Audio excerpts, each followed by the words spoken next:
So you're thinking about applying for Korean Working Holiday Visa? You probably think that the visa fee is the biggest cost, right? That's what I thought too, until I realized I need way more money than I expected. In this video, I'm going to break down exactly how much I had spent before even getting on the plane to Korea, including some ridiculous costs that no one talks about. Trust me, you don't want to get caught off guard like I was. So grab some tea and let's have a chat.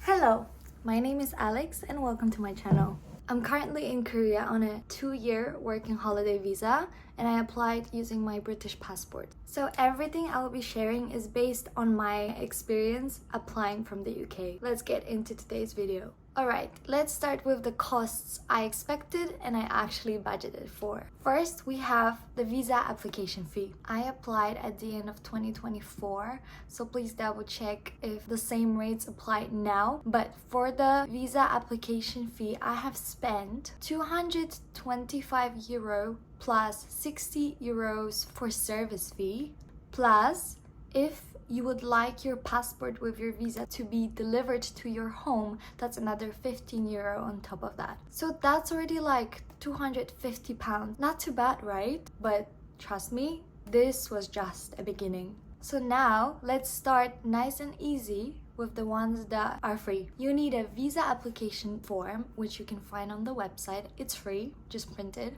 You need your passport that is valid for 6 or more months. So that's also free, unless if your passport is expiring soon, you have to renew it, which costs around, when I checked, £88 online or £100 at the post office. Okay, next one we have bank statements. You need to show that you have in your bank account at least £2,530 in your account for the last month. You don't actually spend it, but if you don't have it, your visa will be rejected. I got my statement from my bank branch directly, just because on the website it didn't allow me for some reason, and luckily a very helpful lady printed for me for free. But I know some banks charge for official statements, so always double check if you can get it for free. The next thing you need is work and travel plan, which is free. You just make it in any format you want. I basically got some help from ChatGPT and it was fine.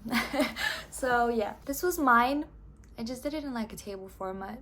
It doesn't have to be exact. I just put like month by month what I'm planning to do and where I'm planning to go and where am I gonna work at that time. Here's when it gets expensive. These are the costs I didn't see coming. This one is a silly little cost, but I'm including everything in this video. So up next we have a passport style photo. You need a recent style passport photo. I paid for mine around £10, I believe. Next one, we have medical certificate. If you go to your GP, your doctor, you might get it for free, but my doctor refused to write it. So I found online a website that writes the medical certificate for you and it cost me £69. But please double check, it could be free for you if your GP is nice enough to write it. Next one, we have TB test. I don't really know how to pronounce this, but it's this test. I paid for this test £175, but I overpaid, and I'm gonna tell you why. I emailed the embassy what kind of test they accept, but no one ever got back to me. So just in case, I went to a clinic that specializes in visa certificates, and just in case, I ended up paying a lot. I did the TB X-ray test that cost me £175, but there's also available blood test that's usually cheaper than that. So later, after I got my visa, I found out that my friend did the blood test for around £100 and it was also accepted. I did overpay, but I also didn't, because I saw another clinic online that does the same test for £400. £400. It's ridiculous. So definitely research before going to any clinic and see what works best for you. Okay, next one on the list is the police certificate, the ACRO police certificate if you're in the UK. The standard certificate costs £65 and you get it within 20 working days. I was in a rush, so I applied for the premium service, which comes within 2 working days, and it cost £115. And next, I think this one is the biggest cost that just broke my wallet. It's the travel insurance. So you need a travel insurance to even apply for the visa, even though you don't know if you're gonna get it. And if you're applying for 2 years like I did, then you need a travel insurance that covers immediately 2 years. If you're applying for 1 year, then you need travel insurance that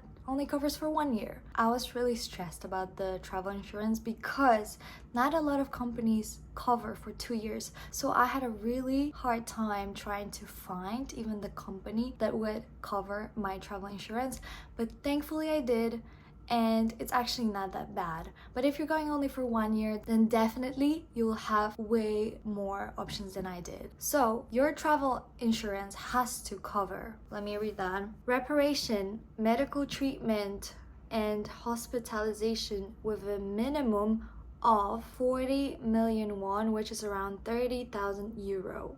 So I paid £560 for my travel insurance. Do your research. Every single company has different pricing, and please make sure your travel insurance covers everything what I just said, because the embassy actually reached out to me double checking if my travel insurance covers everything they wanted, so I had to send them additional documents. So I think it's very important. And a final hidden cost that is not really necessarily needed for applying for the visa, but it is something that you also need to budget for, because you will have to buy a return plane ticket within 3 months of entering the country. I haven't bought the ticket yet, but it will have to come out of my budget just because I'm not earning enough money just yet. So this is something you also need to consider. You need to have enough money to buy a return ticket. So here is final cost breakdown, how much I actually spent applying for Korean working holiday visa.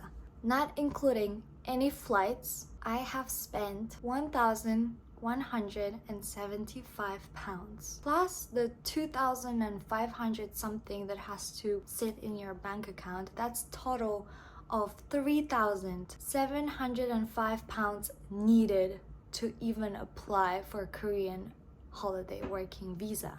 Plus, obviously, you need money saved to be able to survive in Korea for the first few months and the apartment fee before you even find a job, because it's not so easy as I thought.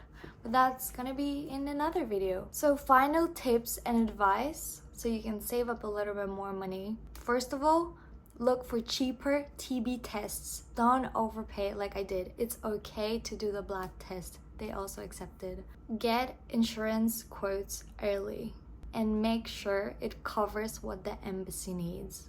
Double check the required documents. I will link the list in the description box. Some might be free depending on your GP or your bank, so please double check and always look for the free options. The costs add up real quick, so it's really good to know about them in advance. That can save you a lot of stress, and I wish I knew all of that before. Did this cost breakdown surprise you, or were you better prepared than I was?